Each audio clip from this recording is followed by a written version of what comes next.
Okay. You hear? Yeah, I turned it on. Good. Okay. Okay, so I just want to finish with a few slides. So by now, I hope everybody is thinking about what is chlorophyll and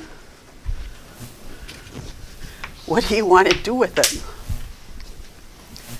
You know, why does NASA have as one of their major historical products and as probably their first on the block product, why is it chlorophyll? And the reason that typically people have used chlorophyll is that it's unique.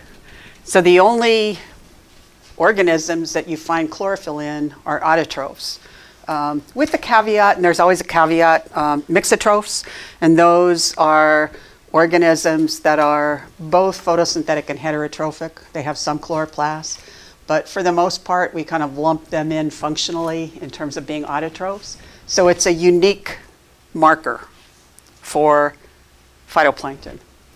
And you'll often hear the term chlorophyll biomass, and very often we'll use that. You know, mass is grams, so you can measure chlorophyll in grams per liter. And sometimes you'll find a person, you know, perhaps a chemist, and you talk about chlorophyll biomass, and you'll notice that they start twitching. So it's an anathema to some, so just be careful with your audience if you kind of back off. But it is a term that people use widely, biomass. So is it a perfect proxy for phytoplankton? And so the black one says yes, you know, that it's found in all phytoplankton and not in heterotrophs. But is it a perfect proxy for phytoplankton?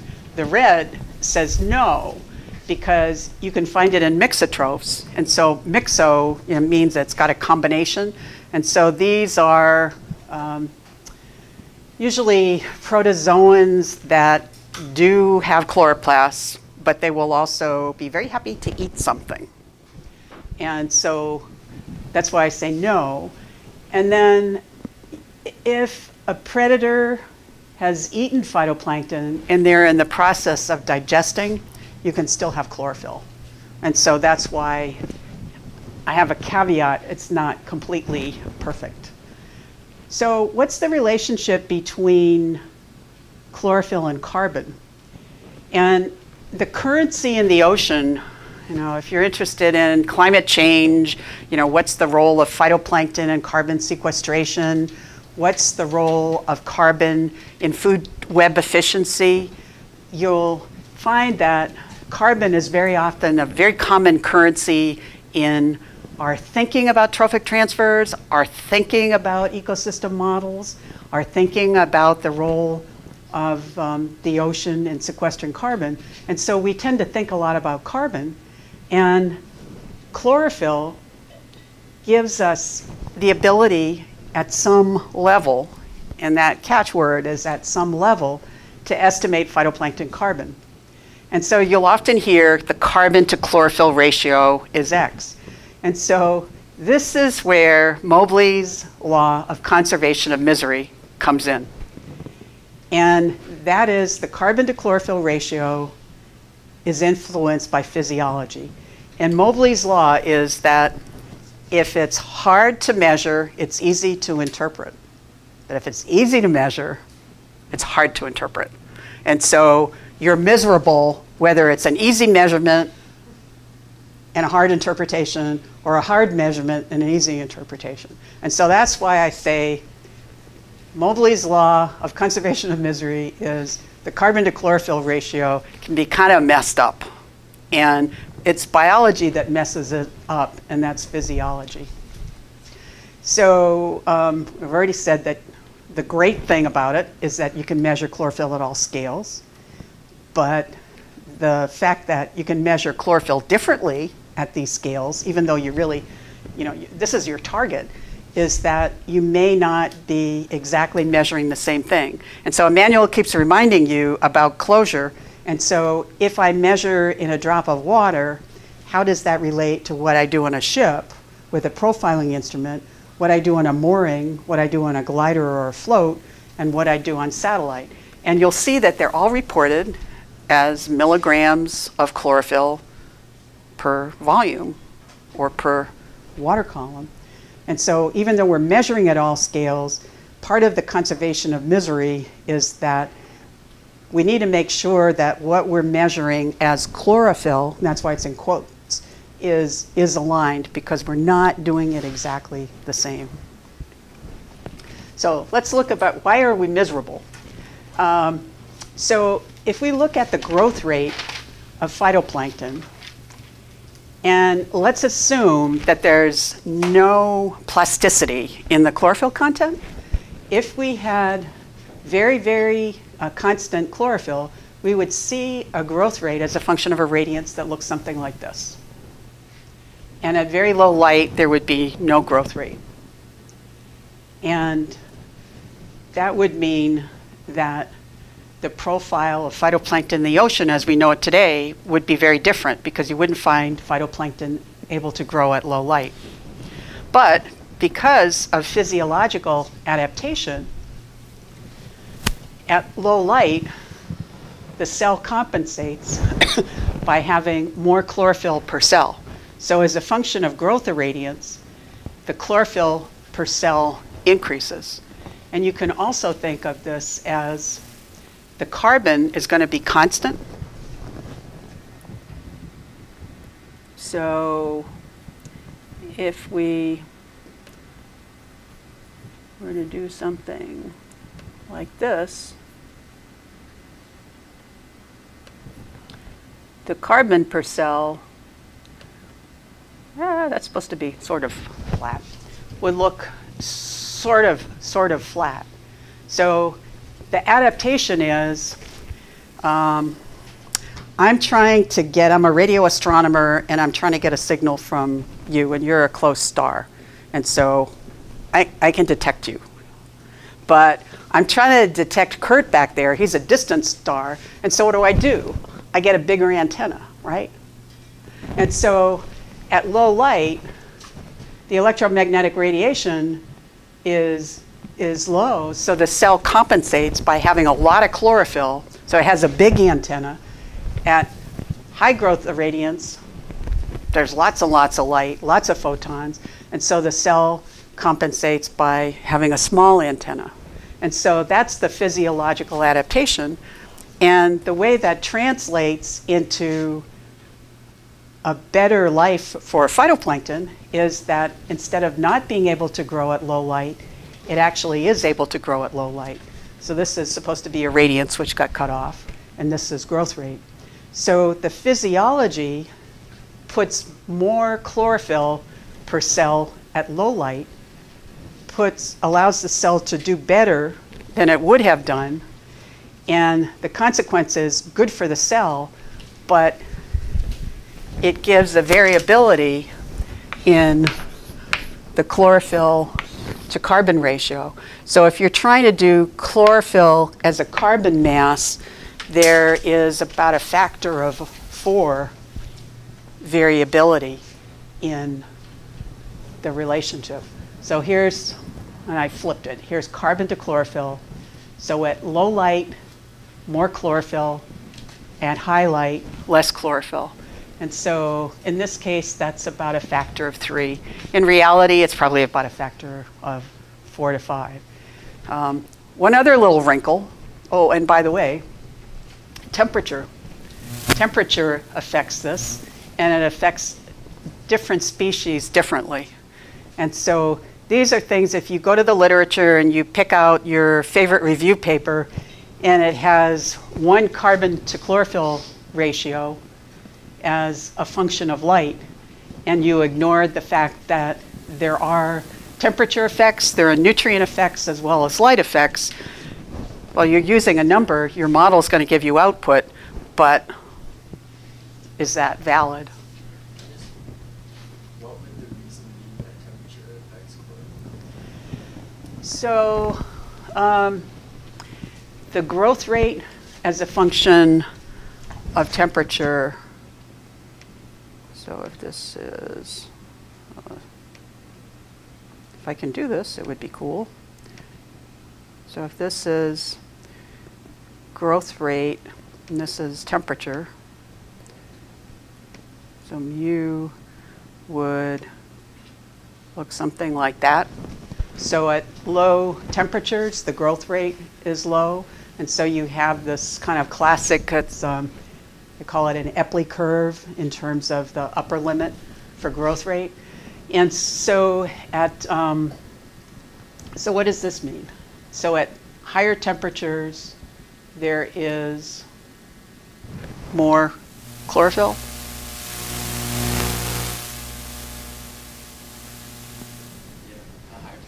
There's more chlorophyll. And so at higher temperatures, the growth rate is higher. So there's a temperature regulation. So you're seeing the effect of, at low temperatures, the cell is got a physiological limit, and so temperature is controlling the growth rate. And so at higher temperatures, there's more need for photons. And so you have more chlorophyll to carbon at the higher temperatures because your growth rate is higher at higher temperatures. So now you got to worry about two parameters in terms of your model or your prediction. And the consequence of photoadaptation, and these are things that would be useful to think about. What is the consequence of photoadaptation on the absorption per cell? So if you have more chlorophyll per cell, what's the relative absorption per cell here versus here? Which one has a higher absorption per cell?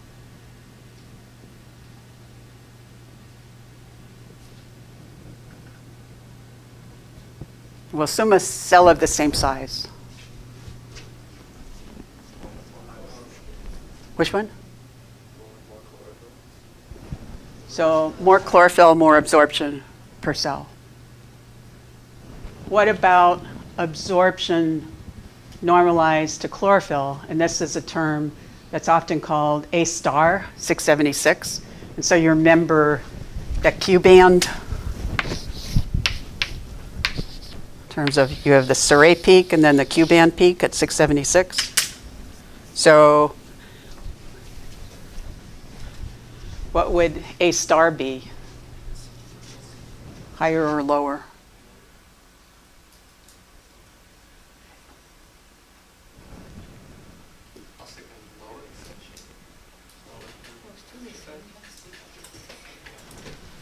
So lower, so if you have more chlorophyll and you have less absorption, you're going to have a lower A star at the low light. Right? Allie, did I do this right? So there's less packaging at high light and more packaging at low light. So one diagnostic of having low light adapted cells is if you normalize absorption to chlorophyll, it's going to be higher for less packaged cells. So say this is the cell, and this is your chlorophyll. So there's less packaging if the cells are grown in high light, and then if you stuff it full of chlorophyll, chloroplasts, at low light, you'll have more absorption per cell, right? Because if you have, I'm not doing this very well. So you can see this, right? I'm stuffing more chlorophyll in. So you're getting less absorption per chlorophyll. These are two chlorophyll molecules, right? This is chlorophyll and this is chlorophyll. Okay. I put them together. I'm stuffing more chloroplasts into the cell. So less light gets through to the second one. So you're having less absorption per cell. So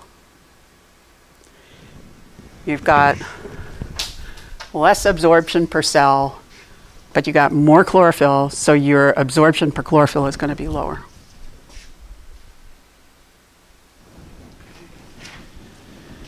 Is there any effect on satellite chlorophyll?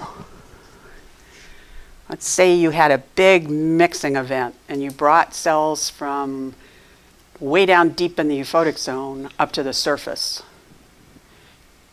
If you had the same amount of chlorophyll in cells that were always grown in the surface, and now you're bringing low light adapted cells up to the surface, how would that affect your measure of satellite chlorophyll? It overestimates. Well, let's see, why would it overestimate it? There's more chlorophyll from the deep cells.